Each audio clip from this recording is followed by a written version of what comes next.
कि कुछ बच्चे मेरे सामने जब क्लास में बैठे होते हैं, जब मैं बच्चों से क्वेश्चन करता हूँ, बच्चे एक दूसरों की शक्लों को देखते हैं कि इसका क्या आएगा, उसका क्या आएगा। जहाँ तक कि बच्चों को पूछो कि क्या आपने पढ़ा हुआ है, बच्चे बोलते हैं कि हाँ जी हमने ये कल पढ़ा, जी हमने ये परसों पढ़ा।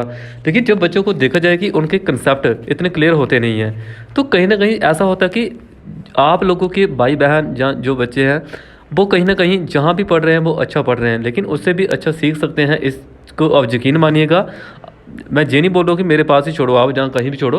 तो कहने का मतलब ये है कि बच्चों का जो 11th और 12th जो टाइम पीरियड होता है, ये बार बार आता नहीं है। बच्चों को एक स्टैंडर्ड एजुकेशन मिलनी चाहिए, क्योंकि मुझे भी इस चीज़ में अभी कितना टाइम हो गया इसमें अभी घुसे हुए, तो तभी मुझे पता है कि एक बच्चों को स्टैंडर्ड जो कंटेंट होता है, स्टैंडर्ड जो क्वालिटी होती है एक एजुकेशन की, वो किस तरह से प्रोवाइड करते हैं, वो अभी इसका मुझे एक बेटर नॉलेज है। क्योंकि आई थिंक मुझे अभी मोर देन 10 और 12 ईयर हो गई इस फील्ड में जुड़े हुए, एक नॉन मेडिकल या मेडिकल फील्ड में अगर बात करो, आप खुद भी मैं मेडिकल फील्ड से हूँ, तो ये चीज़ें देखने को मिलती हैं। तो कहीं ना कहीं बच्चों का भविष्य है, बच्चों का फ्यूचर है, ये आप लोगों को एक अपने मोहल्ले के किसी के बहकावे में नहीं आना चाहिए कि कोई कुछ बोल रहा है, कोई कुछ बोल रहा है कि बच्चों को आर्ट्स रखवा दे, बच्चों को साइंस रखवा दे, बच्चों को मेडिकल रखवा दे, बच्चों को जे रखवा दे, बच्चों को वो रखवा दें। कहीं ना कहीं बच्चों को एम भी पूछना चाहिए कि अगर आप कल को नॉन मेडिकल बच्चों को रखवा रहे हो, तो बच्चों का वो उसका एम क्या है, उसका स्कोप क्या है आगे। मेडिकल का अगर रख रहा है बच्चा, तो उसको आगे आने वाले टाइम में स्कोप क्या है, क्या गवर्नमेंट जॉब के लिए कौन कौन से सब्जेक्ट वहाँ पे मैटर करते हैं, क्या है एंट्रेंस क्या है। बच्चों को हर एक एंगल से बच्चों को आपको बताना चाहिए, कल को आने वाले टाइम पे एयरफोर्स के लिए इंडियन नेवी के लिए, सीडीएस के लिए असिस्टेंट कमांडेंट के लिए, एसएससी के लिए, सीएचएसएल के लिए, जितने भी जो एग्ज़ाम होते हैं हर एक के लिए क्या क्या चीज़ें, क्या क्या क्राइटेरिया रहता है, कौन कौन सी चीज़ें इंपॉर्टेंट है। तो ये आप लोगों को एक बहुत मैटर करता है, आप लोगों को पता होना चाहिए इसके बारे में। ऐसा नहीं कि ऊपर ऊपर से बच्चों को कहीं भी आपने एजुकेशन दे दी, बच्चों को छोड़ दिया, तो आपको लग रहा है कि हमारे बच्चे अच्छी एजुकेशन ले रहे हैं, ऐसा नहीं हो सकता। तो कहीं ना कहीं इस बार जो बच्चों के लिए वे सोचा है, बच्चों को एक अच्छी तरह से प्रैक्टिस शीट प्रोवाइड करेंगे, ताकि हर एक टॉपिक है उसकी प्रैक्टिस शीट, हर एक टॉपिक है उसके क्वेश्चन आंसर, हर एक टॉपिक की थ्योरी विद एक प्रॉपर कंटेंट के थ्रू, ताकि बच्चों को एक पढ़ने में समझने में एक अच्छी समझ मिल सके। तो क्लास में जैसे बच्चों को क्वेश्चन पूछे जाते हैं, उन बच्चों के जो बच्चे वहाँ पे एक अच्छा आंसर दे पाएँ इसकी वजह से। तो उसके बाद जो बच्चों का जो फ़ीस स्ट्रक्चर है, वो फ़ीस स्ट्रक्चर की बात करें अगर यहाँ पे हम, तो वो फ़ीस स्ट्रक्चर बच्चों का इस बार जैसे कि हम बात करें, तो इस बार मैंने बोला था कितना, केमिस्ट्री की बात करें 15,000 है, फिजिक्स की बात करें 12,000 है, मैथ की बात करें वो भी कितना 12,000 है, बायो की बात करें वो भी कितना 12,000 है।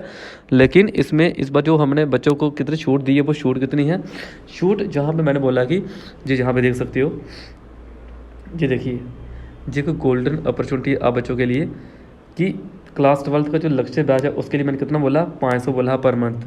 क्लास 11th का जो अर्जुना बैच है उसके लिए बोला मैंने 400 पर मंथ। क्लास 10th के लिए 300 है, और इससे जो छोटी क्लासेस हैं, 9th क्लास की बात करें, 8th क्लास की बात करें, उनके लिए जो आपको बिल्कुल कम देखने को मिलेगा। ये एक फ्री ही कोर्स है, बिल्कुल फ्री है, कुछ भी जहाँ पर मैंने पेमेंट नहीं रखी गई है। इतनी फीस में हम आपको केमिस्ट्री, फिजिक्स, बायो और मैथ प्रोवाइड करेंगे, लेकिन ऑफ़र सिर्फ 10 मई तक है ये। इसके बाद इसका जो प्राइस है वो सीधा सीधा एक्सटेंड हो जाना है, सीधा सिलेबस होगा 30,000, 20,000, 15,000। अगर आप बेनिफिट ले सकते हो, एक एक दिन करके लेट मत करें। जैसे कि लिटिल फ्लावर के कितने सारे बच्चे मेरे पास पढ़ रहे हैं, जैसे बात करें उसके बाद विजय सेकेंडरी के स्टूडेंट है इस टाइम, हैप्पी मॉडल बच्चे हैं, कुछ उधमपुर में पढ़ रहे हैं, कुछ काम्बलंगा में पढ़ रहे हैं। तो वो प्रॉब्लम नहीं है कि आप मेरे पास ही छोड़ो, बस मैं ये बता रहा हूँ कि हो सकता है आपके लिंक में कुछ गरीब बच्चे हों, गरीब बच्चे एक अच्छी एजुकेशन को अफोर्ड नहीं कर सकते हों, तो वो एक अच्छी एजुकेशन ले सकें कम पैसों से। बड़े सारे पेरेंट्स, जैसे कल भी एक पेरेंट्स की बात करूँ मेरे पास आए थे जैसे, तो वो जब बोलने लगे कि ऐसे उनकी आंखों से आंसू आ गए कि भाई हम चाहते हैं कि हमारे बच्चे को एक अच्छी एजुकेशन मिलनी चाहिए, इसको आने वाले टाइम पे रिजल्ट अच्छा आना चाहिए, इसके घर वाले, इसके मम्मा पापा नहीं है, जितनी हम केयर कर रहे हैं हम खुद कर रहे हैं, सारा खर्चा हम खुद उठा रहे हैं, उसके दादू जी आए थे। तो ऐसे चीज़ें हमें बड़ी देखने को मिलती हैं। तो कहना मतलब यह कि एक बच्चा भी एक इंटरेस्टेड होना चाहिए, ताकि एक अच्छी एजुकेशन को वो आगे ले सके। तो बात करें जहाँ पे डेली एक टेस्ट कंडक्ट किए जाते हैं, डेली टेस्ट, उसके बाद ट्यूशन का टाइम जो होता है वो बच्चों को जैसे छुट्टी होती है, जब बच्चों को स्कूल स्टार्ट होने से पहले हो जाता है। देखो 11th 12th में आप लोगों को बच्चों को टाइम कुछ इस तरह से रखना चाहिए कि बच्चों को मैक्सिमम टाइम घर में मिलना चाहिए पढ़ने के लिए। मैंने हमेशा काम्बलंगा में टाइम मॉर्निंग में रखा होता है, डे टाइम बच्चे स्कूल जाते हैं, इवनिंग टाइम बच्चे 1-2 घंटा मैथ की क्लास पढ़ते हैं, सीधे घर जाते हैं और अपने एजुकेशन को कंटिन्यू करते हैं।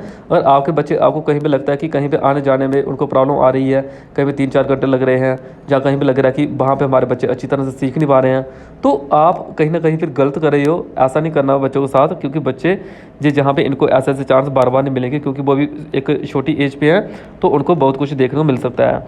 तो उसके साथ साथ हम और को क्या क्या फैसिलिटी प्रोवाइड करें हैं, एनडीए की कोचिंग बच्चों को प्रोवाइड करते हैं, एनडीए की।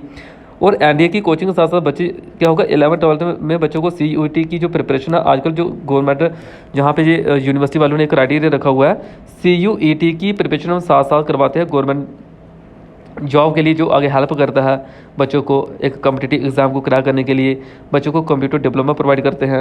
फ़ीस स्ट्रक्चर बिल्कुल सही रखा हुआ, अभी 400 फीस क्या होती है, 500 फीस क्या होती है, खुद सोच सकती हो जी। इतनी छूट अगर दी है तो जिन बच्चों तक जो मैसेज पहुंच रहा है वो एक बार ज़रूर सोचिएगा। अगर फिर भी उनको यकीन नहीं आता तो एक बार डेमो क्लास लेने जरूर आइए मेरे पास। डेमो क्लास आप लोग जब लोगे तो आपको एक पता चलेगा कि यार एक क्वालिटी को एजुकेशन में फ़र्क कितना है, और जहाँ पे आप लाखों लाखों रुपए दे रहे हो तो वहाँ पे क्या डिफरेंस है। एक बार वहाँ से पढ़ के आना मेरे पास, कम से कम 2 मंथ वहाँ पे लगा के आओ और 10 दिन मेरे पास लगा के देखना, फिर आपको पता चलेगा कि एक एजुकेशन क्वालिटी किसको बोलते हैं। एक रिजल्ट ओरिएंटेड में क्लास बोल सकता हूँ। ये तो सिर्फ मैंने एक चंद कुछ 1-2 बच्चों के जहाँ पे फ़ोटो लगाए हुए हैं, ऐसे कितने सारे मेरे पास बच्चों के रिजल्ट हैं जो रिजल्ट मैं आपको दिखा सकता हूँ। उन रिजल्ट के थ्रू आप बच्चे समझ सकते हो कि क्या है। लोकेशन इसकी उदयपुर और कांबल नगर है, ये ध्यान रखिएगा। ये मत सोचिए कि आप अपने बच्चों को कहीं पे किसी के कहने पे कहीं भी छोड़ रहे हो। तो इस बार हम बच्चों को क्या क्या प्रोवाइड करें हैं, बच्चों को आर्ट्स के सब्जेक्ट ही प्रोवाइड कर रहे हैं।